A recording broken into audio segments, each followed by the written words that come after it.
Hello, everyone, and welcome to the Soul Survivor podcast. We are back for another week of the off season, and we are switching gears a bit this week, where we're having no more casting. Well, we're possibly in the future casting drafts, but this week, not a casting draft. I know we've done that the last 4 weeks. We will be doing a special episode tonight, Survivor Hot Takes. You excited for this, Ryan? I mean, we've been talking about this idea for weeks, and now we finally get to put it into motion. Listen, ever since Hef's ludicrous claim that Brad deserved to win over Sarah, I wanted to go have a hot takes podcast, see if our takes are lukewarm, hot, cold, whatever they are. And I just want to see if we would win fire making or have our torches snuffed. Let's do this. And ironically, Hef is the one who's not here tonight. I know. Had an obligation that he couldn't make it, but this is still a great idea for a podcast, so he wanted to do it anyway. And I don't even want to rule out having a second Hot Takes podcast somewhere down the line as well. But yeah, how it's going to work is I will be sharing 5 of my hot takes. Ryan will be sharing 5 of his hot takes. And then we will go into the audience and the fans and what your hot takes are. As you saw on Twitter this week, we were tweeting out promoting this podcast, and we had a ton of great responses with hot takes that I'm excited to share and debate. And I'm sure that once the live comments start coming in, we'll have a ton more hot takes to go. So really excited about that. Yeah, no, I'm excited. I think that the casting drafts are fun. I love doing them, but I feel like at some point you just got to change it up and see what else we could talk about in this offseason, especially with current news from, Inside Survivor and whatnot, that filming might be delayed even further now in the fall. So looking at a potentially longer off season. So you got to talk about a lot of different things. And I feel like right now we're heading into the summer, so it's time for some hot takes. Yeah. And what Ryan is referring to, if you guys did not see, Inside Survivor did report that Fiji changed the guidelines, and it looks like that Survivor will not be shooting until September. So whether that means that the debut of the season, the premiere of the season, will not be until late October or even till the spring, we don't really know. Obviously, everything's changing really quickly. Like, things could change, and they could say, you know what, you guys could come in August instead. We don't really know. But yeah, we'll keep everyone updated with that, and we'll adjust our schedule accordingly. But I'm excited to get into hot takes right now. I'm ready. Let's do it. I'll give you the honors. You go with the first hot take. Okay. All right, so you know what? I'm going to go with one that I did some research on. I wanted to pull up some stats and some numbers on. And I actually, when I was making this hot take, I'm going to combine actually one that I had and one that I saw on Twitter, because they both go with the final tribal council. So my first hot take is a Survivor Final 2 is better than a Survivor Final 3. And I'm going to lump that in with Lexi at LexiShay _ on Twitter, saying the original jury speeches and thrashings are better than the current open forum. So basically my first hot take is Final 2s are better and the old jury format's better. So just by the numbers, Dylan, I'm just going to point out to you that Jeff loves Final 3s. He thinks they're more interesting. I feel like the players like Final 3s because you have more of a percentage chance to get there, but it's not as good. It basically kind of eliminates what Survivor is all about, where you keep voting people out until there's only 2 people standing. I just think Final 2s are more compelling and they feel more natural, because the whole point of the game is to vote people out until that last point. And then especially if you're looking at a point like in Tocantins, where JT has to choose between Steven or Aaron, basically that is a lot more compelling than sometimes where in these fire making challenges, you have to drag a goat with you to the end, and then you have 2 people battling it out. And honestly, like I said, by the numbers, out of 40 seasons, Dylan, we've only had 15 Final 2s and 25 Final 3s. So 62% have been Final 3s and 37% have been Final 2s. Would you believe me if I told you that out of all 25 of those Final 3s, only 5 times has all the players gotten a vote? Every other time, 20 times, the third place person has gotten 0 votes. And I feel like I don't like Final 2s because they're predictable and boring. It's going to be between Tommy and Dean, Sarah and Brad. Like, I know it's going to come down to them, and the third place person may as well just join the jury because they don't really matter in the jury's eyes. I feel like the numbers just prove that the person at the third place is, even like Michelle this past season, you're not going to get votes. So I feel like they should go back to Final 2. Before I get to the second part of that first take, what are your thoughts on that? Wow. I'm like stunned still. That's an incredible stat. Could you say that again, just in case any of the viewers missed it? How many tribal councils was it that there was a 0 vote finalists in a final 3? Yeah, so 40 seasons, 15 of those final twos, 25 are final threes, and out of those 25, only 5 times have all 3 people gotten like at least 1 vote. The other 20 times, someone's been shut out. Wow. Yeah. That's a pretty compelling argument. I never thought of that. I've never really thought what I prefer, final 2 or final 3. For me, it's just like whatever it is, it is. It's been final 3. It's been final 3. If we get a 0 vote, we get a 0 vote. But if you're going to get a 0 vote, 75% of the time or whatever it was, I believe you said out of the, what do you say? It was out of the 25. No, it's more, 80% of the time. You said 20 out of 25 it was? Yeah, 20 out of 25, like somebody's gotten 0 votes in the final 3. Right. So yeah, wow. So that's 80% of the time that there's a 0 vote finalists in a final 3. That's incredible. And so I was just going to say, and this is compacted by the fact that now we have the fire-making twist where you bring somebody with you as a GOAT. They're even less likely to get votes now because the jury's not going to respect them for getting dragged to the end. So you're even more compounding this argument. Yeah, I'm okay with the final 2, especially if we're going to keep having 0 vote third place finalists. Like I'm fine with it. Final 2. Mm-hmm. Now I actually want to touch on what you did, what the fan take was on Twitter is that they should go back to their old jury format and not the new one. I do like that only because in newer jury formats, for example, you see a guy like Tyson who just doesn't say anything the entire time because he doesn't have to. I think I would like to hear everybody's take. You know what I mean? Like I think as a viewer, it's good to hear because now you're thinking like, well, why is Tyson voting for Natalie? Like what's going through his thought process? You don't know because he just sat there the entire time with silent. So at first I liked the newer format because I thought it was a nice change. But now that I'm rewatching some older seasons and I think I do like the original format better. But this all leads me to my first take, and then I'll give you your chance to say to respond to what I just said. Yeah.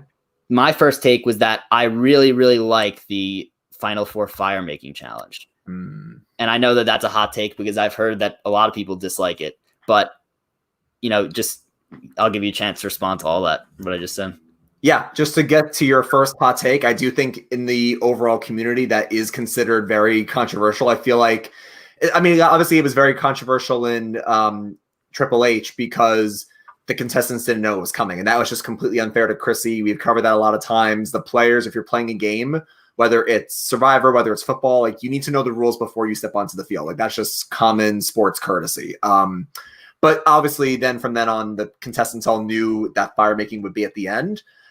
It's interesting. I see your point, though. It is controversial, but it does allow us to get people who are the fallen angels, like a David Wright, a Kelly Wentworth. It gives them a chance to get to the end.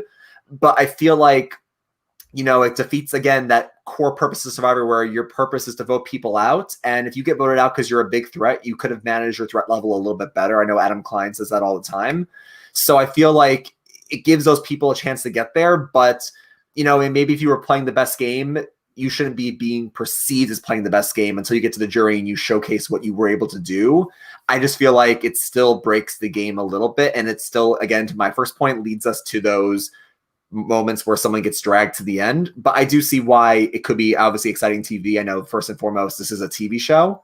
And yeah, just to go back to the first take that I had that Lexi mentioned on Twitter about the jury speeches being better like in the past. I agree with you, Sad. I'm not going to echo it again. Just the fact that it provided better TV moments. They were more memorable. It felt like the game was very raw and very human. It had like more weight to it. And don't get me wrong, especially since Coach couldn't really own his game in South Pacific. I'm glad that now the players have a forum to at least say, what did you do in the outwit portion, the outplay portion, the outlast portion? They at least can explain their game. So I respect that. But I just don't think it makes for as compelling human moments. But that's just me. Yeah, so going back to the Final 4 fire making. So I knew that the counter argument and what many people say is that if you could not manage your threat level, then you may not deserve to be there. Well, my counter argument to that and why I think that's a little ridiculous is because I think you could only manage your threat level to a point. Like there's nowhere to hide when you're at Final 4, Final 5. Like you lose the ability to hide from others. Like you can't use meat shields anymore. Like you can't do that. So I wanted to if we go through every season here that they've had Final Four fire making, and we talked about the results. So first we had season 35, Heroes, Healers, and Hustlers, where we have Ben, who beats Devin, right? In fire making, yes. Yes, right. So Ben beats Devin, and Ben ends up winning the game. He would have been easily voted out had there not been the twist. I think that fire making might have got off to a bad start with the fans, just because people did not know it was coming. Like you said, if people knew that was coming beforehand, maybe it would have been a little bit better, just because the players would have been able to adjust. Fine. And I also think that a reason why it was controversial that season is because I don't know if Ben played that much of a better game than Chrissy or Devin, to the point where it was like, all right, he deserves to win, so it's fine that he got another shot. Like, it wasn't like that. They were all pretty close. Then we move to the next season where the fire making challenge winner again wins, where we have Wendell, who beats Angela in fire making and ends up winning the game. Now that is a place where I thought that it was completely fair. Like, I understand, like, look, if there was no fire making, Dom ends up winning, and we're all fine with Dom winning anyway. But it gave Wendell a chance to, just because, and I think that, a lot of people think that the strategy portion is the most important part of the game, and the physical portion is probably the least, the outplay is the least important part of the three pillars of Survivor. So in my opinion, not having fire making, it enhances that outplay portion way too much. I mean, you're completely relying on that final tribal council. And before I get into that a lot more, I just want to finish going through each season. So then we had season 37, where who made fire in season 37? So Nick wins immunity, takes Angelina with him, and makes Mike and Kara go to fire. Okay. Yeah, I know it's a lot. It was even a hot take. A lot of people think that Mike may have deserved to win. I personally think Nick was winning this season no matter what. So that was not one that I think mattered that much. Season 38, we had obviously Chris choosing to make fire. So I think that another aspect is that the fire making challenge adds another opportunity to enhance gameplay. Like, you can enhance your resume by choosing to make fire if you win immunity. I know a lot of people don't like that because, that's already the end of the game. Like, what do you need to enhance your resume? But I do like it as like a last ditch kind of effort thing. And then season 39, we had fire making as Dean and Lauren. Is that who it was? Right. Yeah. And actually, This is the anomaly in all of this, because this is the only time out of the 6 fire makings that the person who got dragged, Tommy, actually wins the game, which obviously is credit to Tommy's great social game. I don't want to knock Tommy. But that's the only time where the person who doesn't even go into fire and gets dragged there ends up winning. So that's interesting. Yeah, for sure. So I mean, like you said, Tommy's the perfect example of, I guess you could say, he managed his threat level, right? He got dragged and he won. But I don't always think that that's a possibility. Mm-hmm. Now, what would we have said this season if, and again, season 40, let's just say Sarah beats Tony in fire making, Sarah wins the game. Nobody's really complaining because Sarah would have been a great winner regardless. She played a great game. In my opinion, easily the second best game out there. But why should Tony's amazing game come solely down to being able to catch balls? Like, I don't, that's not something that I think, I don't like that. I really don't like that. And you can even go back in further seasons and think about, well, what if this player didn't win immunity? Then this is the final 3 we would have had. So let's go all the way back to season 22. Which I know we're going to talk about later because of one of my hot takes. But let's just say that for whatever reason, Rob did not win that final immunity challenge. I mean, you're looking at a final 3 with Ashley, Natalie, and Philip. I mean, how would people have thought of that season if let's say Ashley ends up winning that, kicks out Rob, votes out Rob, and then now you have that final 3 and probably Ashley ends up winning? Like, that's such a weird vibe to a season. Now, I know the edit would have been different and everything, but I'm sure Rob still would have gotten the ridiculous edit. But like, still, how would people have thought back to that season? Now, if you think back also, let me think. All right. And then season 31 also, and by the way, season 31, Jeremy probably played a top 10 winning game ever. So completely fine that he won. But why should Kelly Wentworth's game come down to whether or not she could catch a ball out of a thing? Like, I just don't. I think that's over stressing the physical aspect at the end of the game, where I think that at least if you if you have a bad day and you screw up the final immunity challenge, then you have another opportunity. And that's why I like Final Four fire making. I know that was a long-winded answer, but I felt like it was necessary for me. No, it's fine. And I think that, again, I think you just presented the perfect argument that Jeff and the producers feel, where that's exactly why we need that Final Four fire making, because it allows for those players to not have to rely on one simple thing and then the whole game is for nothing. But I think that's how some fans think. But then other fans are more purists and they think, well, yeah, maybe you can't manage your threat level all the time, but if you had the right alliances getting up to that point, you would have been fine regardless. Or even like, I agree with you. I know Hef is probably screaming at the screen right now, but I do think out of the three elements of the game, the physical aspect is the least important, the competitive aspect. But there is something to be said that you're a great social player, you're a great strategic player. And if you have a little bit of physicality, then you can get yourself to the end there. So I feel like it depends if you're more of a purist and you feel like it should just be raw voting out because that's what the game is down to, social dynamics, or if you feel like, no, these players who played a great game should have their moment to get there. So it just comes down to how you basically perceive that end game. Yeah. I want to bring up another season that I did not think of on the spot, but I had it in the back of my mind. Season 26. If Cochran, I know Cochran had the advantage in the final immunity challenge, but if he does not and loses, then we're looking at a final three of Eddie, Sherry, and Dawn. I mean, how would have people thought of season 22 and season 26 if that had happened? And those players who deserve to win either didn't win immunity and didn't have the chance to make fire to bolster their position. If you lose once the immunity and then lose twice in fire, that's fine. Like you lost twice and that's it. But I think it stresses physical play a little bit too much when you have to win one challenge at the end. And again, you can't hide your threat level you can only hide your threat level to a certain point. Like Cochran did the perfect thing by going to the final four with three other weak players. Like, how much more do you want him to hide his game? Like there's only a certain point you could go to do that. So that's just ultimately my opinion there. And I think they need to keep that in the game. Plus, like you said, in the end, it makes for great TV. Yeah. I think that in the end, obviously, this is Jeff's show. Jeff is the host and the producer. I think he wants it to stay, so I'm not worried about it going away. I personally still don't love it, but I'm not going to complain that it's probably here to stay for a while. If EOE was here for a while, I'd be complaining, but I'll hold my reservations for the fire making. All right, back to you with the second hot take.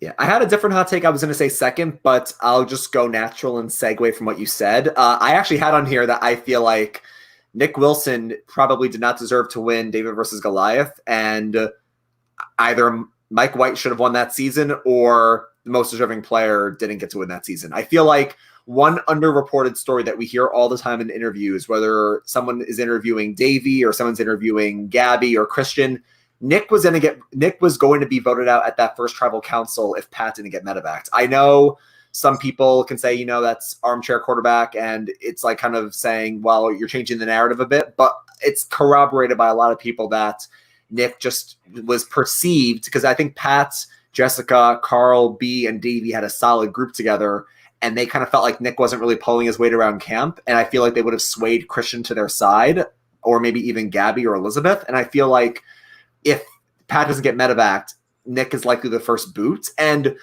we shouldn't knock Nick for that. Nick has did a good job at David versus Goliath after the fact, but I think if you look at the end game, I think Nick's pretty good in the latter half of the pre-merge and the early merge. Obviously, with some of the advantage plays, Nick does a good job, and I think Nick is a decent player. But if you look at the end game, Mike White is an amazing social player who is commanding a lot of those end game vote outs, especially when it comes to because once Gabby turns on Carl, he takes out Gabby, then Christian goes out, then Davey. Mike White is pulling the strings there, and unfortunately, Nick is going to beat him there. But if he's there with Angelina, if it was a final two, for example, Mike White wins that. And I think even if Kara gets to the end, Kara's a great social player, but I don't even think she wins. I think Mike White still wins.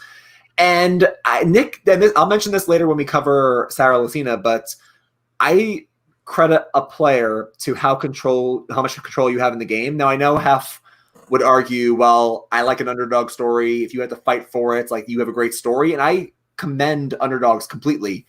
But I think there's something to be said about having control and even more having control and adapting to when things don't go your way.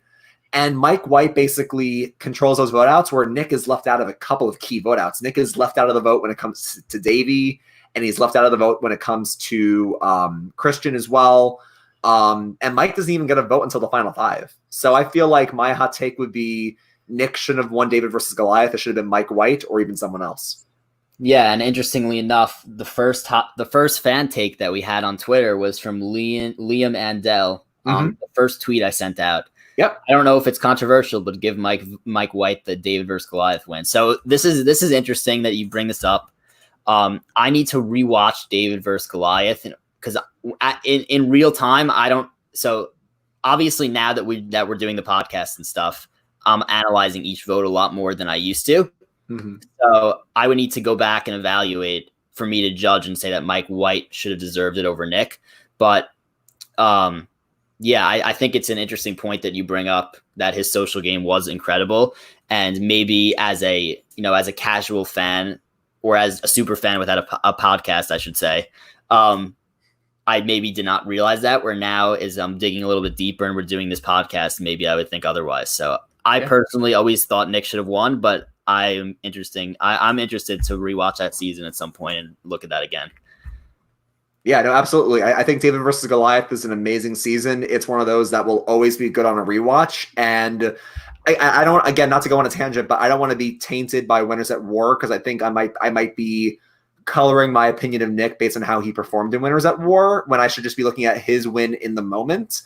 But no, I just feel like I respect Mike's game a lot, especially since Mike is I don't want to say Mike's a celebrity, but Mike's a well-known figure. Like Mike White is a producer and a director. He's directed some things that you've heard before, like School of Rock and Nacho Libre, Emoji Movie, which is controversial. But basically, Mike White is a well-known person, and the fact that he still did as well as he did is very impressive. Yeah, I know. I do agree. And one thing I did want to point out is that Winners at War may blur our opinion of Nick a little bit, but I do want to point out that Tony did say that him and Nick were pulling a lot of the strings pre-merge, and he did say that Nick, they were just making him seem like he was butting into conversations, but Nick really did a lot of the good job on strategy. And I believe that he said it was one thing about, I think he said the Kim vote out. He gave a lot of credit to Nick on that one and said that Nick kind of pulled a lot of the strings, made Kim feel a lot safer, stuff like that. So look, I think Nick played a better game than a lot of people give him credit for. So, right. I agree. Yeah. All right. So my next take. So this is another very controversial one. I'm a reader of Survivor Reddit. I read it every day, and I think that I could probably count on one hand how many people actually agree with me on Survivor Reddit on this one. But I mentioned it before, so I'm going to say it now. Redemption Island, in my opinion, is not a bad season. And I know a lot of people rank it possibly one of the worst ever, bottom 5. I personally thought it was extremely entertaining. And I think that on a broader note, it is entertaining to see a player dominate rather than just, I don't want to say rather, because it's extremely entertaining when you don't know who's going to win. But I think it's equally as entertaining when there's a completely dominant player, and that was Boston Rob in that season. And I think that One World had a worse cast. So regardless, I thought it was just less entertaining, despite being entertaining to watch her dominate. But I actually thought that it was a semi-entertaining cast with Redemption Island, with what I thought was arguably the most dominant win ever by Boston Rob. Obviously Kim is also up there, which is why I mentioned her before. But when you think about that season in general, season 22, Redemption Island, you have Boston Rob obviously runs the whole game, wins easily at the end. You had so many, and I know people don't like it because of the gameplay, because it was just so simple and kind of predictable, but you can't fault Boston Rob for the people he was put in the game with. And there ended up being a lot of great characters that season, like the Francesca Philip first vote out was hilarious. Matt coming back from Redemption Island, and then, as Rob said, send his ass back to Redemption. That was amazing. I think you got to see Andrea, who was a good player in a tribe of really bad players, and eventually somebody that we got to see back multiple times. And then you had just Philip the rest of the game feuding with everybody else. I think it's pretty entertaining to watch Rob run circles around these people. And yeah, I get that they're not great players, and I'm not saying I would rank it in the top half or anything, but for me, Redemption Island's an entertaining season. And I think that as somebody who's a huge Boston Rob fan like me, watching him dominate that was extremely entertaining. So that's my hot take there. I know a lot of people disagree with me, but had to say it. That is a hot take. And here's the thing. I don't think I can ever change my tune on Redemption Island. I think I'm with the majority of the fan base on Reddit, where it's a bottom 10 season for me. I feel like when you look at a season, obviously you rank the winner, how they played, the cast itself, the location, the challenges, the twists, all that. And like I said a couple of weeks ago when we were still covering Winners at War, if you have an Edge of Extinction or a Redemption Island in your season, it's already kind of a deduction of points, because the whole premise of the game is to not get voted out. So to have a gimmick where you can get back in the game is still kind of ruins the integrity of the game. And yeah, I don't want to take anything away from Boston Rob. Obviously an amazing Survivor player, and he plays it very well. Like you mentioned, he basically implements the buddy system, which does work with new players, not so much with veterans and winners, but basically when you have a season where you don't swap tribes, the key element there is that you don't swap tribes in Redemption Island. When you don't swap tribes, it's a lot of us versus them mentality. And he feeds into that with the buddy system and with the numbers advantage. And then the minute Matt shows any sign of flipping, he votes him out and says to his tribe, that's a message. If you're going to flip, you're going to go. And he controls the game. So Boston Rob plays it well. The problem is, the level of play is so bad there, Dylan. Like these players do not know how to play the game. I would like to see the numbers of how many recruits were on Redemption Island versus actual fans, because I just don't think there were that many fans out there. I'll give you credit that Philip's entertaining, and Francesca and Rob and Andrea, but Ometepe's fine. Zapatera is one of the most forgettable tribes ever. I mean, I remember them because I'm crazy, but you have Julie, you have Steve, you have Krista, you have Stephanie, you have Sarita. Like, these are names that if you asked the common fans or even some of the big fans, not like super duper fans, they would probably couldn't even name all 10 members of Zapatera. It's a low level cast that he was playing against. And you could easily make the argument that Russell would have maybe won if he was on Ometepe instead of Rob. But, and listen, just to get to your other point where it's entertaining to see someone run circles, I think it's entertaining when you have good competitors. I think in sports, I think you would agree, you kind of play to the level of your competitors for the most part. Obviously, Rob plays leagues above these people, but that's why Cambodia is entertaining, because Jeremy's playing well, Kelly's playing well, Spencer's playing well, and you don't know who's going to come out on top. Heroes versus Villains, Russell's playing well, Parvati's playing well, Sandra did decently basically when you have people who are all vying for the prize and you can't pinpoint a winner, it makes for a more entertaining season. I think that's why a lot of people, and I think Ghost Island had a decent cast, but Ghost Island is constantly ranked at the bottom because you knew the minute Chris Noble left, Dahmer Wendell was going to win. I think if you have a predictable ending, it doesn't make for an exciting endgame. Yeah, I mean, I think all your points are fair. I'm just saying, from my point of view, I thought it was a very entertaining season. Now, would I rank it in the top half? Absolutely not, but I think it gets a little bit more hate than deserved. So that is my hot take there. Yeah. Yeah. No, I mean, again, I think that any season, especially if you want to be somebody who ranks them, you have to go back and rewatch them at least once. I feel like recency bias or past memories can kind of color your perspective on a season. Maybe if I rewatched it, I would move it from like bottom 5 to maybe bottom 15 or 10. I would maybe say, oh, I can respect this part of the game, or these were some great character moments. But I feel like you said, I can't ever see it in the top half, even maybe not even in its bottom 20, maybe bottom 15. So, all right, onto your third hot take. Okay, third hot take. So we all love Micronesia, and I think Caramoan goes both ways. Some people like Caramoan, some people dislike Caramoan. I do not want to see Fans versus Favorites 3. I'm fine with Heroes versus Villains 2. I'm fine with Second Chance 2. I am not a fan of half and half seasons. I mean, I don't think that's a hot take. I think that's kind of like lukewarm. Some people don't like mixed seasons, But I feel like if you hear Micronesia or fans versus favorites, people will jump at the chance to say, oh, I want 10 more of my favorites to come back. I feel like after Micronesia, CBS didn't know how to cast fans or favorites. Because if you look at Micronesia, you have James, Ozzy, Amanda, Parvati, Fairplay, Eliza. You have people who are clear favorites in the Yowman in the eyes of the community. Then the fans were actual fans. They were screaming and jumping when they saw these players. And you have people like, obviously you have Eric like fangirling over Ozzy, and you have Kathy freaking out over Yowman. Like, these are actual fans of the game. And like Natalie Bolton and Eric, before he gives up immunity, the fans play decently well, and they show some level of competition. For example, if Eric goes on an immunity run there, we don't have Amanda and Parvati in the final two. Now let's look at Karamoan. Look at our favorites. I think Philip is entertaining, but he's controversial for sure. Corinne is entertaining, but she's controversial. Francesca deserved a second chance, but she's not really a favorite. I don't think Cochran was really a favorite. I think he was kind of seen as like somebody who flipped.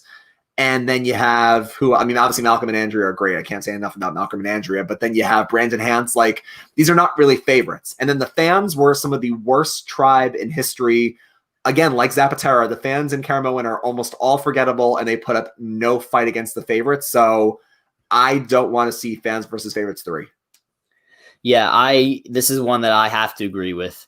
Going from, Micronesian season 16, where you actually had a legit great clash between the favorites, legit favorites, and fans, legit fans, amazing, made for a top 5 season ever. You fast forward 10 seasons later to Karamoan, and you get possibly 5 people that you could say were maybe favorites out of 10. And then you get fans who most of apparently were recruits. And it was clear that they were not diehard fans. Like, they were pretty horrific in the game, to be honest. The only one that was respectable, I would say, was probably Reynolds. And other than that, it was like, you had a few others that were decent, but other than that, not much at all. So I'm completely fine with not having a fans versus favorites 3. If you're gonna have returnee seasons, then either do captains, which I still don't love, or just have everybody be returnee. Yeah, sorry, I'm just laughing because I see Adam's comment. Every time I hear chat, I just laugh. And then Megan brings up a good point. Obviously, the favorites are always going to win because the fans are just outclassed. I mentioned this back in one of our drafts, but Penner once said, you could be a fan of the Boston Red Sox, but you want to play against the Boston Red Sox. So like, it's basically, it's unfair, really. Yeah, I mean, it's when you have a tribe that's all been out there already versus a tribe that has never been out there, it's just a huge mismatch. Like, maybe if they were going to do 10 favorites and 10 fans, maybe mix it up so that it's like 5 on each. Maybe that would work better. But even so, I still think the favorites would band together on each tribe and outclass the fans. Like, that's what's going to happen ultimately. And one last thing about Karamoan, because I don't remember your opinion on it. I'm kind of meh on Karamoan. I feel like some people love it, some people don't like it. I think Karamoan has a really interesting post-merge. Obviously, once they merge after Corinne gets voted out, and then you have the whole back and forth with the 3 amigos versus Cochran's faction. And then obviously once the 3 amigos go out, you have Andrea and Brenda back to back. I think it's a good post-merge, but I think it's one of the worst pre-merges in like, if you have to go back and rewatch it, it's one of the slowest pre-merges in history. Yeah, I'd probably rank Karamoan. It's bottom half. That's what I know. Yeah. It's definitely not top half for sure. But yeah, I agree with you on the original fans favorites take. All right, my next hot take. All right, we're gonna go with an interesting one here that I don't think you agree with, but you would agree with the general statement of it. So, I think Survivor Season 31 Cambodia is a top 3 Survivor season ever. So the reason why it might not be as hot of a take is because there are definitely people who have it ranked in the top 5, definitely people who have it ranked in the top 7. I'm gonna say it's top 3. And the reason why I think that Cambodia is so great is when you watch seasons, you look for great gameplay, check it off, great gameplay, pretty much from a lot of people there. You look for the great winner story, which is 100% Jeremy, like amazing winner, like playing for his family, like with the final tribal council where he says, I did it for Val, I did it for Cameron, for Jordan, for the other one coming, kept it and held in the whole season that Val was pregnant. and he was going to have another kid. Just amazing story all around. And he played an amazing game. It had that check. Great underdog story, Wentworth. Check. Like, obviously, she's one of the best underdogs ever. Did it have great moves? Multiple times. It had the Kelly Wentworth move where she uses the idol, blindside Savage, who is presumably in control of that, of one of the people in control of the majority alliance. She gets every single vote pretty much except for the other two she's aligned with. So it's a 9-3. She gets 9 votes. She vetoes them all, votes at Savage. One of the most memorable moves in Survivor history. So check that off. A first, which is a no votes tribal council. That also happens where Jeremy and Kelly both played the idols. 0 votes in tribal council, a revote, and Kimmy ends up going home after multiple ties, discussions, a whole crazy thing where Jeff actually had to map out everything that happened in a picture in the finale. Yeah. So it had all that. And it also just, like, in general, like, just lovable characters, like your Keiths, like your Joes. I just thought that the season was perfect. Like, I honestly do. And, that's why I have it a top 3 of all time. So. Yeah, I feel like that's kind of like lukewarm. I don't think it's that much of a hot take. I don't see anybody ever hating on Cambodia. No one ever says Cambodia is super, super overrated. Like, I feel like people always love it, like for Heroes versus Villains. Most people would put it in the top 10, and I would agree with that. I think it's in my top 5, like you mentioned. I don't know where I would rank it, but it's definitely in the top 5. So I don't think it's unfair to say it's top 3. I think all the points you made were valid. Yeah, I think that obviously the cast is great. The way they were voted in was great. The stories, the second chance mantra. I mean, obviously an underreported thing about it that I also love is that almost all the challenges were taken from past seasons. It was kind of like an homage to Survivor. It was kind of like a Ghost Island where it was an homage to Survivor's history, which I can respect as a fan. So yeah, I think if you want to put a 3, that's fine. I think a more hot take is if you had said to me, I think Winners at War is like number 3. I feel like that would have been more of a hot take. And I know that that you and Hef talked about that in our finale podcast when the season wrapped up, because I think that one's a bit more controversial. The fans are more split on Winners at War, but I think the fans are more unified behind Cambodia being a top 10 season, top 5, etc. Yeah, I mean, I think that Winners at War, I would say is for me, I think right now it's top 3. It's also very fresh in my mind. So I would want to wait a little bit before, like, once all that wears off, you know what I mean? Like, once recency bias wears off, I want to see where I rank it. But I do love Winners at War personally, just mainly for the cast and for the throwbacks and for all that stuff. I know that people bring up editing problems and stuff like that, but I would personally rank Winners at War in top 3 as well. So if people want to consider that hot, I'll say it. Yeah. But Cambodia has aged, like, it's been 5 years since that happened. So I feel like it's more appropriate to rank that in the top 3 still. And we'll see what I think about Winners at War in 5 years once it ages. So that's why I did Cambodia. Yeah. And Adam in the chat says Kimmy was robbed, most improved for sure. I mentioned that before. I tried making a pitch for Kimmy a few weeks ago and Hef called me crazy, but no, I agree. Kimmy was, other than Wentworth, most improved in Cambodia for sure. And one thing that was so special about Second Chance, like you said, they were voted in. And when we had Kelly Wentworth on the podcast, she was talking to us about how that literally motivated her every single day. Like, she said she could not be a disappointment to all the fans that voted her in. Like, she realized that maybe she was somebody who, as a pre-merge boot, she was somebody who maybe had no business being on that season, but the fans were willing to give her that second chance. And, at the first immunity challenge, she has the clue to the idol and goes and gets the idol in the middle of the challenge. And she says to us, if I was not voted in by the fans, like, who knows what would have happened there? But she knew she had to do it. She had to do it for the fans. Like, yeah. I think that's why Second Chance works so well, and that's why I'd love to see a second one. Yeah, I think we'll get it eventually. I think everyone should expect 41 whenever we get it to be all newbies, but I wouldn't be surprised if we got it for 42 or 43. Yeah, I completely agree with that. Before we get to my next hot take, do we want to get to, I hope I'm pronouncing this right, Jamon or Hamon's comment in the chat about Jeremy versus Sarah? Should we say that for the end or get to it now? I have a take about Sarah. So I'll save. I want you. I want you to go first, and then I think we should just get to the fan takes at the end. But I'll try and weave in fan takes as we go. So like if something like that intersects with what I'm about to say next, which it does, then I'll put it up there. Okay, yeah, we'll get to the comment eventually. Yeah. Okay, perfect. Because I have my own things to say about Sarah, just to get in on the Sarah Brad debate. Okay, so my next hot take is this number 4. Yeah, this is number 4. This is flying by, and we still have all the fan takes to get to as well. Okay, so this is another one of a hybrid. These are both my takes, but I'm kind of lumping two things together depending on what you want to say. Stephen Fischbach should have won Tocantins, and or Fischbach is a better player than JT. And I would stand firmly behind that. If you want to say JT versus Steven in Tocantins, we can debate that in a second, but I don't know anybody that could basically argue.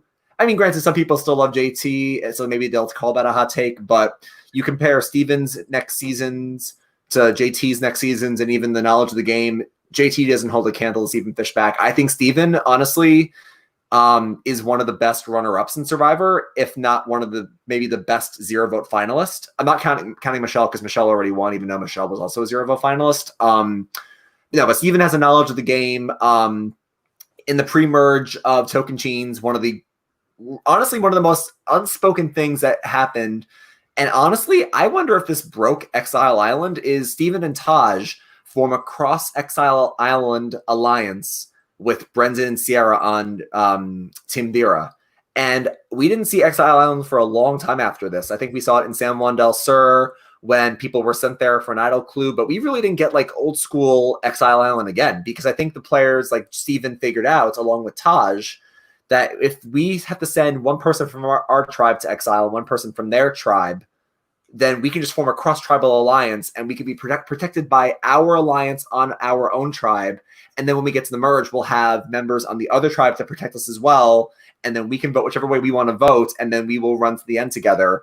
And then Steven, showing his strategic chops, he and Taj get a bad vibe from Brendan at the merge, and they say, you know what, let's just take him out, and we'll keep building up our Jalapao numbers. So I think even though JT, listen, he played a strong physical game. Thank you, Aqua, for agreeing with me in the chat. But I think Steven played a great physical game in Tocantins. I can't deny that, winning the last few challenges. Obviously, JT is a well-liked guy, so he played a good social game too. And I'll admit, Steven did not have the best final tribal council. He kind of didn't explain his game well enough. But I think he had the game sense. If he knew what he knew now, he could eloquently pitch his game to the jury. And I feel like, yeah, JT was better physically and maybe socially, but Steven also was good socially and much better strategically.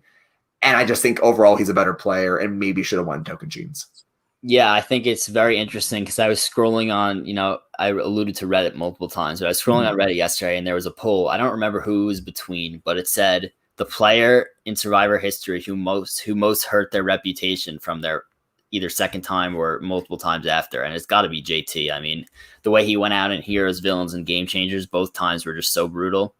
So I don't think, I think that it might be a hot take that you say, but it's one that I could get behind for sure.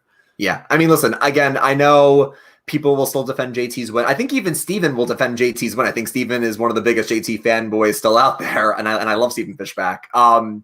But I don't know how anybody could tell me, looking at both of their resumes over Survivor history, that JT's better than Steven. I can make a million arguments, but we need to move on. The only point that I'll make that you can't dispute is that JT gets voted out, not with an idol in his pocket in Game Changers. He left the idol back at camp. He didn't even bring the idol with him to Tribal because he was so confident he had the numbers. So that's all I'm going to say. Stephen Fischbach may have misplayed his advantage, but he would never leave an idol at camp. So that's all I'm going to say. You do have a good point. And then, he also gave the idol to Russell in Heroes versus Villains. Now, granted, he did not know who Russell was, and we all did, so it looks worse. But even so, I mean, you're giving it to the villains. So, but yeah. All right, my fourth hot take. So it intertwines with one of the takes that we've got in the comments right now. Mm-hmm. For me, I think Sarah is a top 5 Survivor player of all time. Hef is pulling his hair out as we speak. So, oh my goodness. I'm a huge Jeremy fan, but I'm disagreeing with this take right here. Okay. I probably have Jeremy somewhere between 7 and 10. So really not that far off at all. But maybe even 6, honestly. Like, honestly, maybe right after it's 6. But for me to, explain Sarah here. So I think that the one knock you could have against her is that, she was the merge boot in her first season before, coming in first in Game Changers and then coming in fourth in Winners at War. But, she's the perfect example. You could say that about a lot of people. Jeremy lost first before he won. A lot of players, Boston Rob lost 3 times first before he ended up winning. So I know, and Parvati lost before she won also. So I think that great players have lost before they have won. But what have you learned from that first time that could allow you to adapt? And there's nobody who's adapted better than Sarah. Game changers. I don't care what Hef says. He 100%, 1,000% deserved to win. She controlled pretty much the entire game. While a lot of the big names went out early, that in the end, it was a pretty stacked cast, at least halfway stacked. But, we could save our game changer jokes for another time. But she does end up on top of what's a really good cast in Game Changers. And I think at Winners at War, what we just saw is, you didn't see it from her you didn't see her quote unquote winners edit because she ended up coming in fourth and losing the fire making challenge to Tony. But Tony has reaffirmed after the game that she was pretty much equally involved with everything they were doing. She is arguably the best social player to ever play. And what always stands out to me is the fact that if you look at Dahl and Ross's article before the game, how many people held up that they wanted Sarah gone first because she was the last female winner? Probably 4 or 5 of them. So I think it's extremely impressive that she evaded that target pretty much as well as Tony did. And, I think that Tony struck when he needed to strike, and that's the reason why he won the game. But her social game is absolutely unreal. Strategic game, absolutely unreal. And she, as another person who has never won an immunity challenge, which makes everything pretty impressive that she's never been safe at she never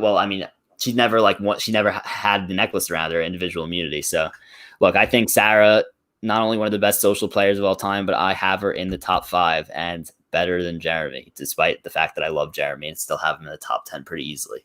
Yeah, no, this is really hard. I respect and love both Sarah and Jeremy. Again, I don't want to mispronounce your name, Hamon. But no, I agree. I think they are both amazing players. I think I would have to agree with Dylan that I think Sarah is a little bit better than Jeremy, but Jeremy's still amazing. No one should knock Jeremy Collins at all. And it's even hard. I know you said, Dylan, you probably would put Jeremy in your 7 to 10. I would need to really take a long, hard look at how I rank these players, because I think it comes down to obviously how you place, but also it's your game sense. It's how are you as a player? I don't care that Kim Spradlin went out in 8th place in Winners at War. Kim Spradlin is one of the most well-rounded players to ever play the game. She physically, strategically, socially, Kim, honestly, if you put all these people in a vacuum, or I love the whole Doctor Strange example of you play in a million universes, how many times do you win? Kim Spradlin wins a lot of the time. Kim, even with, I think better competition, I think Kim was on to Tony, and that's why Tony got rid of her. But no, I think that going back to Sarah and Jeremy, they're both great players. Sarah, obviously, I think is one of the best female players. I think I would still say Michelle's a better social player than Sarah is, but Sarah's still amazing. And so I do agree with Dylan. But just to get to, again, Game Changers again, listen, if Hef, you're listening out there, I'm going to give you a quick rundown about why you're wrong about Culpepper versus Sarah really quickly. Look, Hef will say, and for the record, I prepared this whole speech before tonight, and Jordan's not here, and I feel like I need to say it. I feel like I have to say it because I'm not going to get it. Go for it. Air it out right now. Do it. Listen, my opponent will say that Culpepper is better at challenges, winning 5 and being in an elite club of all men to win 5 challenges in a row, or not in a row in total. He will say Culpepper had a very strong pre-merge by convincing Ty to take out Caleb and the Malcolm blindside, and he made some good relationships. And he was very well improved in Game Changers, like Kimmy and Wentworth in Second Chance. I think in Game Changers, Culpepper was one of the top 5 most improved players. But let's look at what Sarah Lacina did. Sarah, as Dylan mentioned, is an amazing social player. And Hef will say we never saw it on camera. I didn't see any example on camera of Sarah being a good social player. We saw it on Winners at War. I don't believe it. Okay, you look at all the post-game interviews with Andrea, Zeke, Cirie, Sierra. They all say Sarah was my best friend out there. Sarah was my best friend. She is super funny. She's super chill. We love her. And then you might say, well, listen, maybe they're kind of coloring their perspective because she's a winner. Let's look at some of the examples on Winners at War. The fashion show. The whole montage where Tyson and Sarah are bonding over how bad Tyson's breath smells. Sarah has these amazing social moments which proves that she is so good at connecting with people. So Sarah Lacina is an amazing social player. And now let's look at her strategic game versus Culpepper's. Sarah is the only person in Game Changers to vote correctly at every single tribal council. Listen, Hef will say Culpepper, he's great. He does some great strategic things. Okay, well, he's left out of the Debbie vote out, and he's left out of the Sierra vote out. And Sarah flips-flops and votes correctly at every single tribal council, which I mentioned earlier. If you are voting correctly every single tribal, that's the mark of an amazing player, because you could have control. You maybe will lose an ally and you have to kind of backpedal. But if you're voting the correct way at every single tribal, it's a mark of playing an amazing game. And Sarah does that every single time. And I'm not even going to go even further into this, but the whole move where she blindsides her best friend Sierra to take her legacy advantage is brilliantly played. And then one of the most underspoken things, and then my argument's done, is that she basically gives the vote steal to Cirie, knowing that at the bottom it says this is not transferable, gives it to Cirie as a matter of trust. And when Cirie tries to play that against her, Sarah's like, actually, no, you can't take that from me. So that was a measure of trust. That's a very underrated thing that Sarah did. And then she promptly votes out Cirie's ally, Michaela. So I don't want to have to tell me that Brad Culpepper deserved to win Game Changers. He's a great player. He's a physical beast. But Sarah Lacina deserved that season, hands down. Amazing speech right there. And I can't say that I agree. I can't say how much I agree with you. Like I agree with you so much. And let's not forget that also on simple terms, she basically threw together the alliance of Sophie and Ben, and they were all so tight to the point where Ben was willing to give up his shot at $2 million so that Sarah would have a chance to win. And Sophie was pretty much Sophie was ride or die with Sarah. And also, I don't know if you guys have watched Kim's deep dive with Rob Cesarino, but Kim felt like she had a very, very decent chance to be the third person in that, or the fourth person in that Sophie, Sarah, Ben alliance. So I think that just the fact like that's it's so mind blowing. Sarah's social game, like it really is. It's so good. And if she had won instead of Tony, nobody's complaining right now. Like she's great. I think that she's earned her spot in the top 5 in my opinion. And really quickly before we get to am I next for the hot take or you next? Yeah, you're next. But I do want to bring up this comment though, because this is actually a very hard question. Who had a better winning game? And this is so tough because I'll go back and rewatch some of the key moments. I don't think Sarah or Jeremy were ever in danger in their winning seasons. I don't think Jeremy was ever really in danger in Cambodia unless a few different things go Kelly Wentworth's way. I mean, obviously you can correct me if I'm wrong, Dylan, but I feel like Jeremy was never really in any danger. Obviously, he used the idol correctly to avoid him getting out, but so did I'm sorry. Yeah, sorry. At the final 6, that was the only time. Yeah, I mean, yeah, he was being targeted there, but other than that, he's never really in danger. And in Game Changers, I can't think of a time Sarah Lacina was ever on the hot seat. Granted, we don't know what was going to happen if Advantage Geddon didn't happen, but I feel like Sarah was still good either way because she was tight with Culpepper and Troyzan, and she had Legacy Advantage. So I don't know who had a better winning game. I mean, Jeremy wins unanimously, but Sarah plays so well. That's a tough call there, but they both play really good winning games. Here's what I will say. Yeah. Prior to Winners at War, I rank Jeremy higher. I think Jeremy slightly has a better winning game than Sarah. Okay. I just felt like he was just more, and like you said, he did win unanimously. I just felt like he was what he did to hide what he did with the meat shield strategy. I just thought was just incredible, like very superior, right? To a lot of winning games, and just a little bit better than Sarah. Like obviously Sarah is a different type of player, but I think that winners at war, like Sarah pretty much had her footing the entire time, where Jeremy, I think a lot of times was a little bit lost. And, obviously, like, Jeremy did a great job to keep staying, despite being on the chopping block pretty much the entire merge, up until when he got voted out. But solely because of winners at war, I moved Sarah just ahead of Jeremy.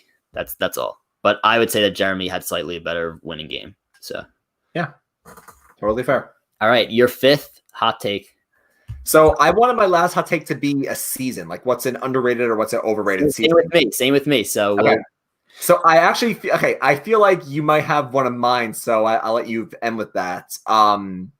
Is it season 10 related? It's not season 10 related. Okay. Okay. So you know what I'm gonna? Oh, it's probably season. Okay. I know what it is. Okay. All right, so I'll leave that one for you. I believe you're gonna say it's an underrated. I have multiple seasons that I think are underrated. So that's my fifth. Okay. All right. So then I'll give mine, then you can give yours. So I think that I have 4 underrated seasons and I have 2 overrated seasons, and I think one of my overrated seasons might be a hot take. I know a few people, the casual fans, love it. I think underrated seasons are Marquesas, Gabon. So I'll say the numbers too. Marquesas 4, Gabon 17, Guatemala 11. I think Guatemala is an extremely underrated season because no one has ever come back from that season besides Danny and Steph. I just think cast-wise, it was amazing. We mentioned this with Redemption Island, that one of the flaws that I felt was that you knew what was going to happen. Guatemala, it was flip-flopping every week. You never knew who was going home, so it made for really exciting social dynamics. And I think that Worlds Apart, I think season 30 is underrated. We can go more into that, but I think season 30 is a bit underrated. Problem is, I think the cast overall is a little unlikable, which we also can go into, but I just think that, yes, Brian Corridon, I think, is a definite underrated player, and thank you, Candela. I think Guatemala is underrated. Worlds Apart, I think, other than the cast being a little unlikable, and some people might critique Mike's play at the auction, I think Worlds Apart is underrated. Overrated, I might get heat for this. I think Palau is a bit overrated, and I think Millennials versus Gen X is a little overrated. Now, here's the problem. I love Millennials versus Gen X, and maybe after seeing David versus Goliath, that kind of became my new favorite new player season. Here's my problem with Millennials versus Gen X. And I do still like it, but when I see people say, oh, it's top 10, I'm like, it's a little overrated to be top 10. I just think that, again, one tribe is very memorable. You have, obviously, Adam. You have Taylor. You have Figgy, Michaela, Hannah, Zeke. You have memorable people. Jay. And then you look at the Gen X, and yeah, you have David Wright, you have Chris Hammond, you have Brett, but then you have Lucy, you have Paul, you have Rachel, you have Cece, you have Sunday. It's kind of a kind of bore, and I mean Jessica Lewis is also great, but you kind of like a very dry cast, like for half of the Gen X tribe, which is one problem. I also think that means the pre-merge of up until Michaela and Figgy's vote outs. I think the pre-merge in Millennials Gen X is also kind of slow, to be honest. And I hate to say it because I think Adam is just as big. Adam's probably bigger fans than we are, Dylan. But I just think the finale kind of ended on a whimper. I just feel like David Wright should have won the season. If not him, then Jay. And they just both were more entertaining players to watch. I just feel like Adam is great. I mean, he's a fan like us, but I just feel like the season should have ended a bit different. And Adam, when we talk about playing a great winning game, Adam's a winner, and I like Adam. Adam had a really rocky winning game. Adam was in big trouble at the early stages of the merge when Michelle and Taylor go out, where he's being targeted a lot by that side. And if Gen X flips on him, he's gone. So I just feel like Millennials Gen X is really popular with the casual fans. But in hindsight, I feel like it's maybe not as amazing on a rewatch. And I think Palau, for a lot of reasons, is also not as great on a rewatch. Interestingly enough, I agree with both of your overrated seasons. So to start with Millennial Gen X, like you just said, so I haven't seen it since it aired, so it's been a few years. But from what I think is that, and I know a lot of people probably like it because the good, like you said, and you gave it credit for this. The good players, the memorable players, were very memorable. Like they were very good. But then there are a lot of players that are like, eh. And honestly, when I was watching that season, I did not foresee an Adam win coming until maybe maybe during the finale. Honestly, like I really thought it was a David Wright win or a Jay win. Yeah. And I think that, I feel bad even saying this. Like, I don't think Adam winning makes the season any worse. I just think that, like, I don't necessarily know if it makes the season worse, but I think that it would have. Yeah, I guess you could say it could. Because, like, I guess if David won, like, maybe I would view it a little bit higher. If Jay won, I'd view it a little bit higher. But yeah, I don't know. I think it had like you said, like, it kind of like stumbled into the end, if that makes sense. Yeah. And then Palau.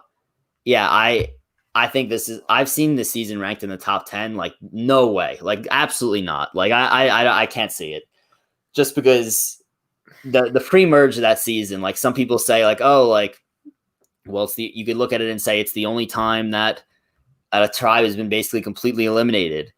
Yes, but I don't like, some people just like it because that was the first, like, time that's happened. People, like, enjoyed the underdog story of Steph and then Bobby John, but you can enjoy, like me, you could enjoy that underdog story and still think it was not entertaining at all. Like the underdog story was entertaining. The episodes in general, I don't think were entertaining. Like, I did not enjoy just seeing Karor just destroy Oolong. Like, I did not enjoy that pre-merge. So I think it's an overrated season, mostly for the pre-merge. But I will say it was, like, obviously a very satisfying ending.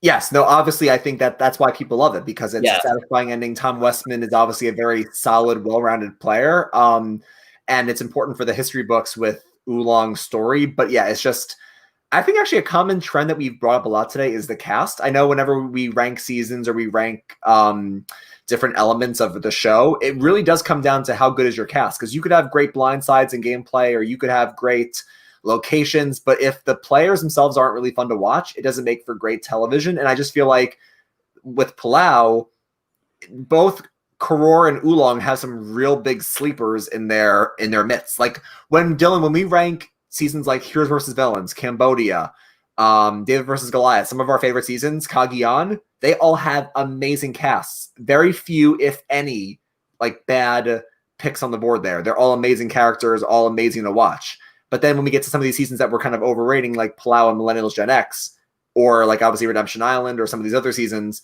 you do have some sleeper picks there where it just does not make for entertaining TV. So that's why I think those are overrated. I think you could make an argument that, to me, the only three entertaining players on Palau were Tom, Stephanie, and Ian.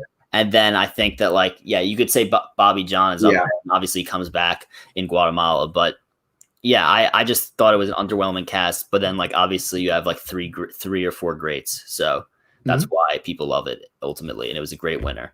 So, but yeah, I agree, overrated for pre-merge purposes. Now I'll kind of funnel this all into my fifth hot take, and I'll say that partially my hot take was that Worlds Apart, season 30 is an underrated season. I really like that season. Okay. And then I think my other underrated season, and I might get hate for this. I think that season 38 is an underrated. I think it's an underrated season 38 as well, Edge of Extinction. So there's a few, and I know we stressed the cast. So I'll start with season 30 since we didn't talk about that yet. So season 30, I think it was an unlikable but entertaining cast. Does that make sense? Yes. Yeah. Train wreck. Yeah. Right. So, like, I understand why people don't like. I understand why people don't like a player like Dan. Very understandable.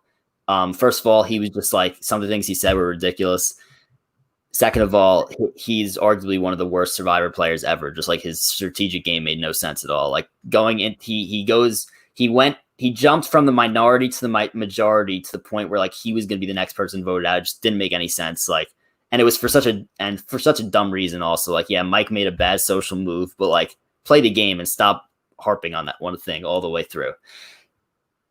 But, like, and you could say Rodney, some people like him, but some people hate him. Will, people thought was controversial for obvious reasons, and he was. I can understand why people dislike those people, but when you get a cast of misfits, sometimes it is very entertaining, and that's why I like Worlds Apart. And I also really, really, I like Mike Holloway a lot. I think to me, I don't know. He is we spoke about this, but if we were casting heroes versus villains, I think that one of the people that would be potentially on the cast, I know we didn't include him in the cast, but he could have been an honorable mention easily, is Mike Holloway. I think he could be seen as a villain if you view it from the player's point of view, but from a fan, I see him as a hero. Like it was almost like all these unlikable people were out to get him, and he conquered them all. Like I think that he had his back against the wall, and he won immunities, and yeah, his social game may not have been as great as a lot of the other winners, and I think that's a reason why some people may put him lower on the winners list. But his strategic game is pretty solid. His physical game is obviously great, and I have a feeling that I would have liked to see Mike in Winners at War. I don't know if we're just like throwing on hot takes and stuff right now, but I think that if Mike was given a chance to play with players who respected the game more, then maybe his social game doesn't look as bad. Because I think that maybe he makes one or two statements that people are just refusing. Like people are just like refusing to work with him after that. And I'm like, come on, like it's Survivor. Like he made one bad social move and like he couldn't regain his footing because these people just like shunned him pretty much the whole time. So I think it's underrated just because of Mike and because I think it was just entertaining to watch people clash the whole time. And I like a player like Rodney, like would be a great villain to come back. But and then let me get to season 38 now. So season 38, I think the 4 returnees are great, obviously. Joe, Aubrey, Kelly, and David. I think Kelly and David did a pretty good job of getting them to merge. Joe and Aubrey. Joe did not end up getting to the merge. Am I remembering this correctly? No, Joe was the merge boot. Merge boot. Okay, right. He lost immunity. Okay, right. So still, he didn't get that far. So unfortunately, Joe and Aubrey don't get as far in the game, but Kelly and David, they got a little bit further. I loved all the returnees. So that's the first part. Second, I thought the newbies were extremely good. And I know that because of who won the season, Chris Underwood, he only had, I believe, 13 days in the game before being kicked out and before being voted off, and then comes back and plays a good end game and ends up winning. So I think that that season gets a ton of hate because the Edge of Extinction returnee ends up winning, and he spent most of the game out. I agree that was a horrible ending to a season that I thought was that had a very, very good cast. So I'll go through it. I think that, first of all, excluding the 4 returnees, so I think that it's possible that all 4 of those people could return at some point down the line. Like, honestly. Like, Survivor loves all of them. Oh, really? Yeah. You think? Oh, okay. I think that all 4 of them have a shot to return. I'm not saying a huge chance. They have a shot to return. Excluding them, so it was 20 people that season, correct? Or 18? 18. I think 18, yeah. It was 3 tribes, right. Okay, so 4 attorneys, so 18. So 14. Out of the 14 newbies, I think that 3 or 4 of them are guaranteed to return.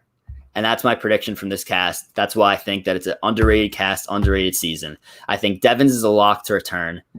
I think that I think Victoria has it. We have a comment here. I think Victoria is somebody who Survivor fans love. I think she has a decent chance to come back. I think that War Dog has a decent chance to come back. And I think that Lauren has a decent chance to come back. So I think that 3 or 4 of those players could very much end up coming back, whether it's second chances or heroes versus villains or some kind of returnee season. I think we see a lot of those returnees back. And then I'm not even mentioning Chris Underwood. I would love to see him get a chance at redemption. Like people don't give him respect because he came back from Edge of Extinction. Well, let's see, it's thrown back out there. And we have even people saying, if Gavin won, people could. We have this comment from Aqua here. I think that if Lauren, Victoria, and even Gavin won in the Edge of Extinction finale, the season would be top 10. I don't know if it would be top 10, but I think it would be a lot higher because I think that it flies down the list because of the winner. So. Wait, I'm sorry. You think if they won, it would be what? This comment right here, it says it would be a top 10 season if won. I think it's a little bit high, but I still think it's underrated because a lot of people rank it at the bottom. Ooh. Because of the winner. So bottom line, very underrated season in my opinion. Yeah, so I mean, I do agree about the cast. I think it's actually really great. I think other than Keith and Wendy, Manu is a pretty well-rounded cast of characters. You have Reem, you Chris, you have War Dog, you have Lauren, Kelly, David, Rick Devins. It's a really entertaining group of people on Manu. Lesu is interesting as well. I mean, obviously you have Ron Clark, you have Victoria, you have Gavin, you have, I mean, Eric's okay. I mean, Julia's okay. Julie's okay. But I think it's a great group of people. So I don't want to knock the casting. I think it would have been much more exciting if it was a non-EOE season. And I feel like, again, maybe it's coloring my perspective, but I just think EOE really ruined the season, especially with the ending. Oh, that is some thunder outside. I don't know if you can hear that through my screen, but no, I can't. Who mentioned it? Let's see. Who said it? I just saw it. Vinny, who said it? Oh yeah, Survivor Iceland. Sorry, all the green icons confuse me. Survivor Iceland said that Chris torpedoed Lauren or Victoria's win. I feel like that was so unfair to Victoria, just how she was playing such a great under-the-radar game and no one really was threatened by her, but she was really the biggest threat out there, and she just got destroyed when Chris came back with that information. And Lauren kind of got talked into giving Chris the idol because he was like, you need to make a big move. Kelly thinks you should make a big move, and he kind of makes her give it to him. So I don't know. I just feel like EOE really taints the season there. Also, I mean, I feel like I'm the kind of fan where if Hef is a all the way new school fan and one of my other best friends is all the way old school, I'm kind of in the middle where I see both the old and the new. I think it's a entertaining season, but I don't love how everybody feels like they need to make big moves and they're not doing what's in their best self-interest. Like voting out Kelly is not in War Dog's best interest and he goes next. So I feel I do see their point where it would be a better season without EOE and if someone else won, but I still feel like it couldn't be in the conversation for a top half season. Yeah, I don't know if I would put it in the conversation for top half, but I've seen people rank it in the high 20s, in the low 30s. By high 20s I mean like 28, 29. Okay. Or like in the 30s, right? So let's just say like bottom 12 season. Okay. I think that there's an argument for it to be better than that. That's what I'm saying from an underrated standpoint, and strictly because I think the cast is very underrated. I think we'll see a lot of them back, and I think that somebody like Devins or Lauren or Victoria, they have a chance to put themselves in I'm not going to say legends, obviously, but I'm going to say very, very memorable, good player. If they return for a second time, they could really cement their legacy. Yeah, absolutely. All right. So now that we have finished our 5 hot takes each, it took a little bit of time, but we had some great. Fun, I enjoyed it. We had some great conversations. I would love to read some of the fan takes that we got on Twitter. And as we're reading these, be sure to flood the comments with your hot takes because we'll be showing them as well. So let's get right to it, Ryan. You have some. I have time for more hot takes as long as I don't lose power. So let's go through that. Oh. Was very. Can you still hear me? Yeah, your screen went black. What is going on here? As I just said that I could have lost power. Yeah, that's funny. You lost power? I mean, I'm on the internet right now. I might go out of the internet soon. But my lights just went out. So that's ironic. That's unbelievable. Any way you could join the stream from your phone? Let me see if I can try. There you go. Okay.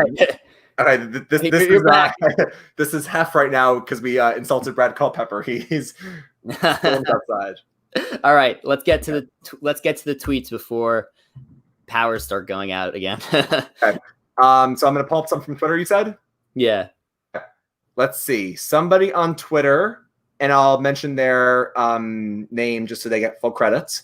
Let's see. We have. Who did we not mention yet? Let's see. Oh, Nate Allen at Tweets by Nate says, Ozzy was incredibly overrated. Love him to death, but are we sure he was that good? Okay, Ozzy, overrated, properly rated, underrated. What do you think? Where would he think that Ozzy is rated that he's saying incredibly overrated? Because I think a perfect example of this is if you go back to last week where Hef says on his Mount Rushmore of Survivor, the best to never win, Ozzy's on there.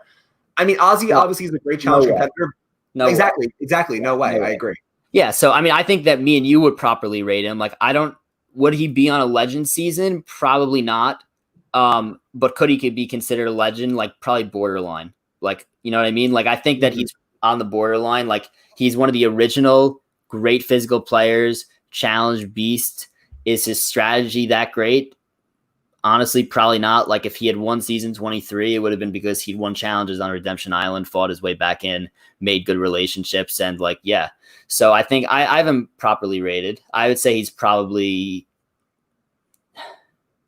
what, top 40? Yeah, I mean it's fair, and I feel like it's so tough because if one more vote goes his way, he wins Cook Islands. He only loses to Yule by 1 vote, and then if he beats Sophie in that final challenge, he wins South Pacific. So Ozzy's a fine player, but I think when you have people like Hef or other people saying, "Oh, he's the best to never win," or "He's amazing," I think Ozzy could easily come back and win. I think they are overrating Ozzy in that sense.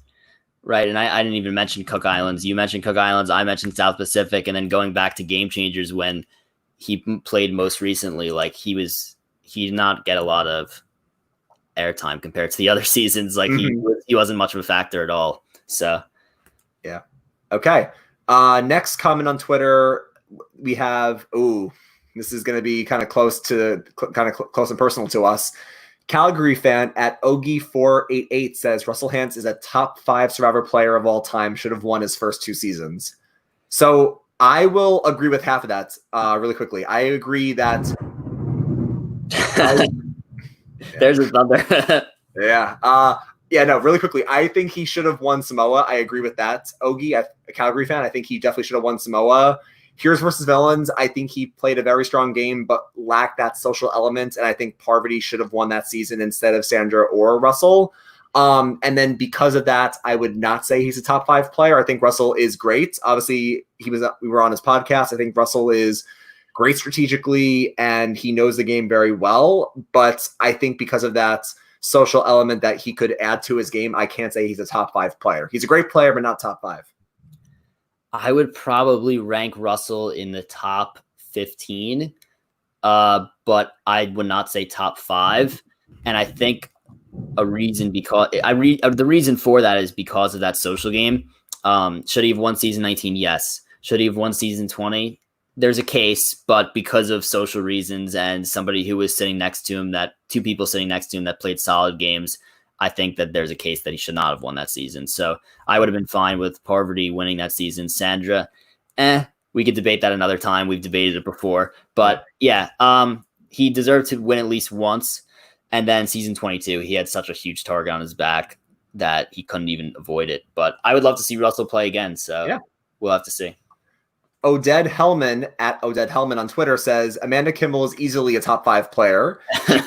She could have won twice, and she could have been considered one of the greatest of all times, if not the greatest of all time. And she still holds the most records for most days in a row without being voted out. Again, I think Amanda Kimball's great. Like I said, I would need to take a long time just to really rank players because that's so hard to rank them all, especially in the top 10.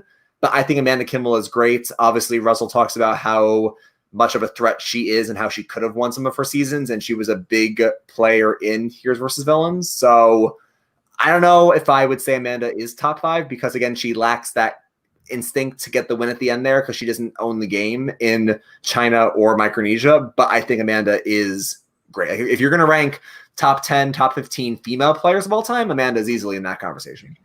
Top 5 player of all time, definitely not. Legend, would definitely like to see her back. Yeah. Bring her back. Simple as that. Okay. Let's see really quickly next, and let me know whenever we should stop going from Twitter and go back to these comments on the live chat. Let's see. I like how we're doing this right now. We're doing like quick hits. You know what I mean? I'm doing quick hits mainly because I don't want to lose power again, but I think it also just adds to the quick nature of this.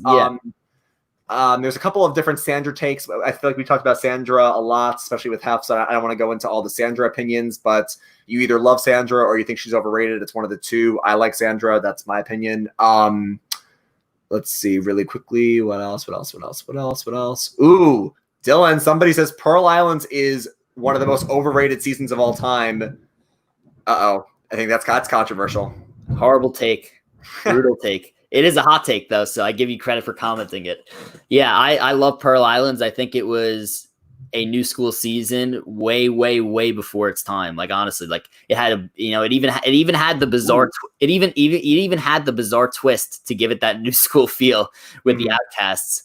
But yeah, I think you get so much legendary personalities on that season as well between Rupert, Fairplay, Sandra. I really do think it is a new school season that's in an old school era. So I think that's so ahead of its time. Ooh, speaking of Caramone and Phillip, Tubby Lunchbox at Tubby Lunchbox 26, as Corinne once calls Phillip. 3 takes all in one. One of them we mentioned already. He says Millennials versus Gen X is an average season at best, which we kind of talked about. Karishma played a really great game in Island of the Idols. I would need to think about that. I kind of put Islands of the Idols out of my mind for I would not agree with that, but I would have to look at it deeper before. I think maybe she's not as bad as people said, but I would need to go back and look. And Colby, James, and Ozzy are not interesting characters. Wow. Ooh, that's hot take. That's hot.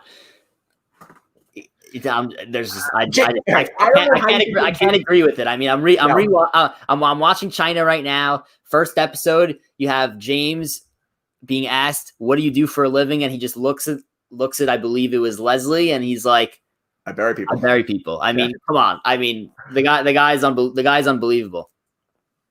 Yeah, I can't see how you say James is not entertaining or interesting. Maybe you could say Ozzy and Colby are more.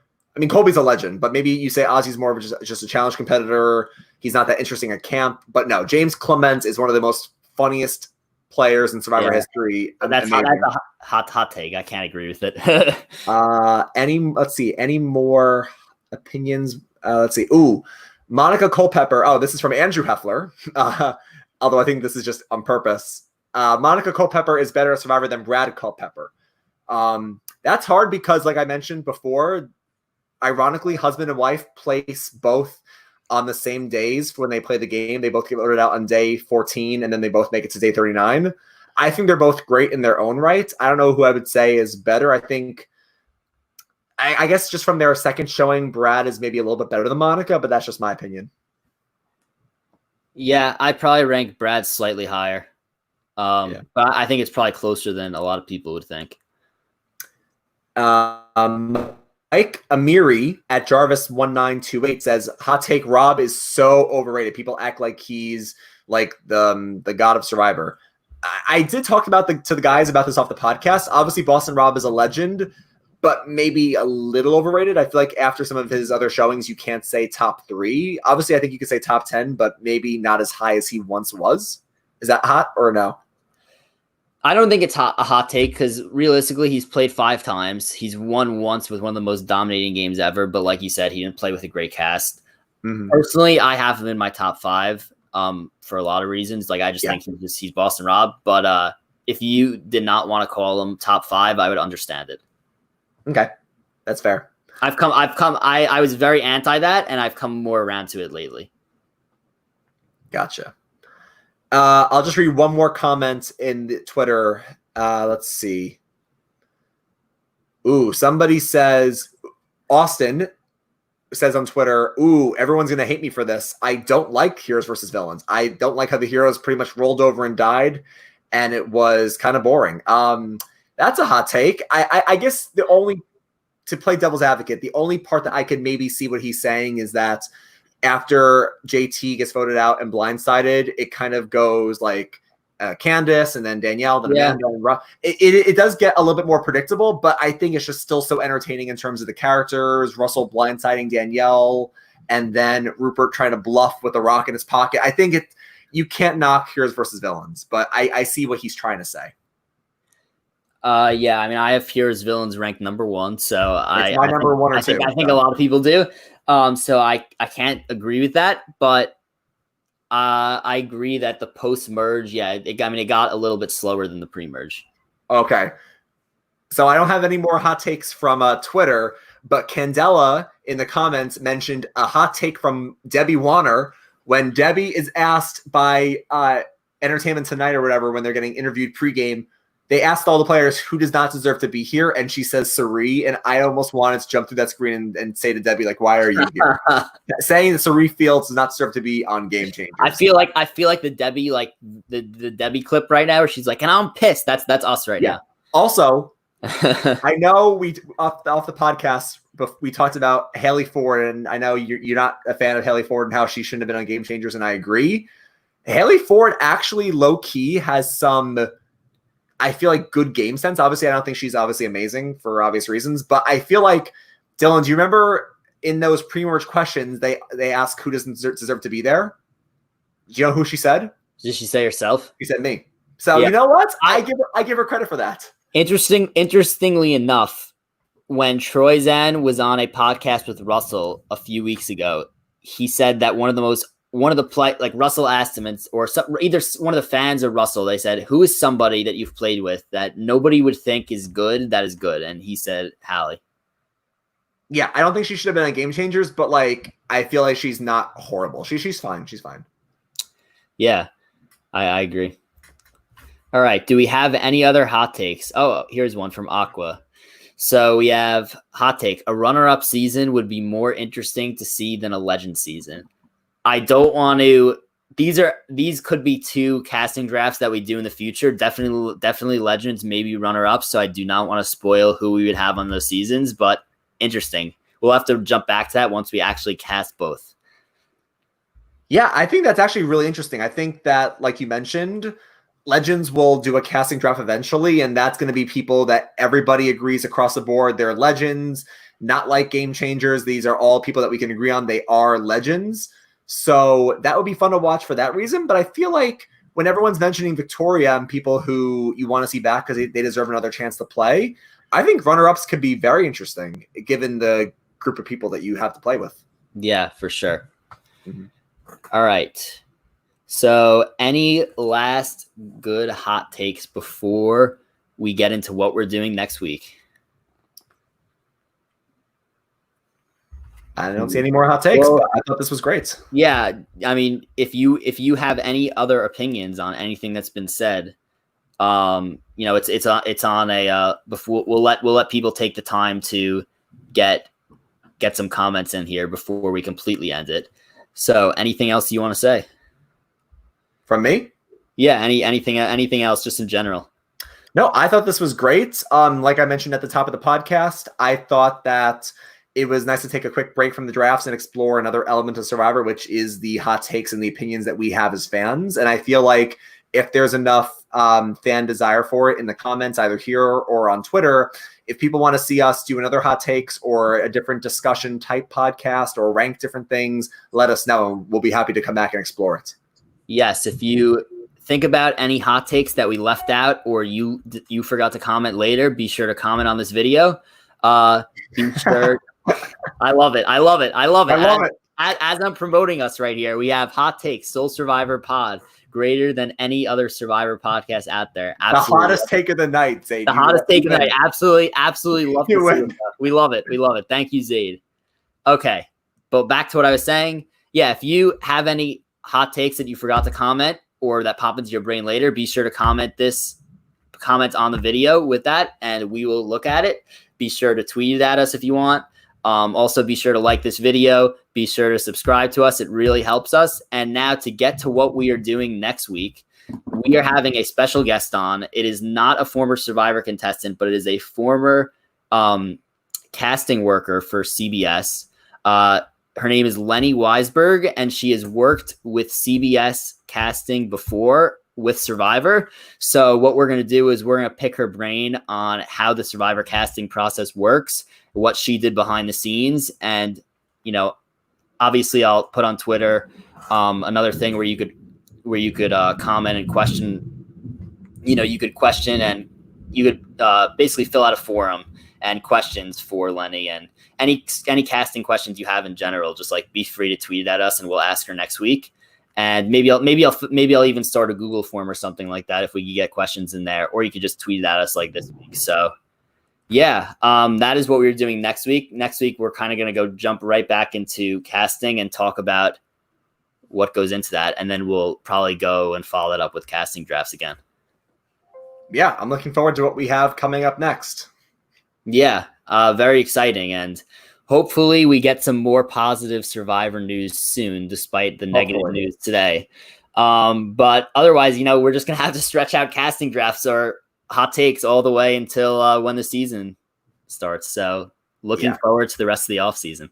Looking forward to it. Hot takes, casting drafts, rankings, discussions, you name it, we got it.